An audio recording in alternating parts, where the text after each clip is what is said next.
Hello friends, welcome back to our channel all round clock. నేనండి మీ సౌమ్య. ఇవాల్టి వీడియోలో ఈజీగా ప్రిపేర్ చేసుకునే క్యారెట్ ఫ్రై ఎలా ప్రిపేర్ చేసుకున్నాను నా స్టైల్లో అయితే చూపించబోతున్నాను. ఈరోజు క్యారెట్ ఫ్రై చేసుకోవడం కోసం నేనైతే తాజాగా ఉన్న క్యారెట్లను తీసుకొనేసి ఇలా తురుముకొని పీల్ చేసుకొని తురుముకుంటున్నాను.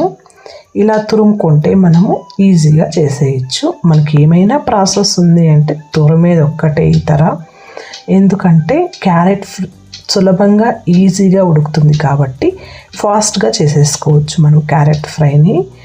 క్యారెట్ ఫ్రై అనేది ఒక సులభమైన రుచికరమైన వంటకం అని చెప్పవచ్చు. ఇది రొట్టెల్లోకి, చపాతీల్లోకి, దోశల్లోకి తినవచ్చు.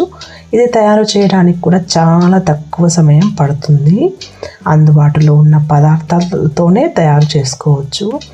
అలాగే ఒక కడాయి తీసుకొని అందులోకి ఆయిల్ వేసి, పోపు దినుసులు వేసి, కారానికి తగినట్టు పచ్చిమిర్చి వేసి, కరివేపాకు కూడా వేసి, కట్ చేసుకున్న ఉల్లిపాయలు వేసేసి కలిపేసుకున్నామంటే చక్కగా ఉండే క్యారెట్ పళ్ళెం అయితే చాలా ఈజీగా ప్రిపేర్ చేసుకోవచ్చు. క్యారెట్ ఫ్రై ఒక ఆరోగ్యకరమైన వంటకం. ఇది విటమిన్ సి, విటమిన్ ఏ, కే మంచి మూలం. ఇది ఫైబర్, పొటాషియం మంచి మూలం అని కూడా చెప్పవచ్చు.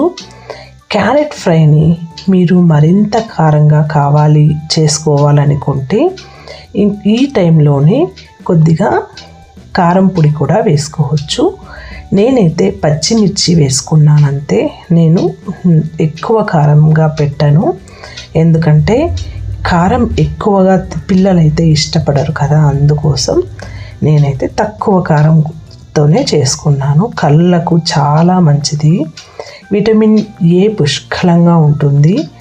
అందుకని మనము క్యారెట్ అలాగే తినే వాళ్ళు కూడా ఉంటారు. కొంతమంది తినని వాళ్ళ కోసం ఇలాగా చేసి పెట్టామంటే ఈజీగా ప్రిపేర్ చేసే క్యారెట్ పళ్ళెం అయితే చక్కగా తినేస్తారు.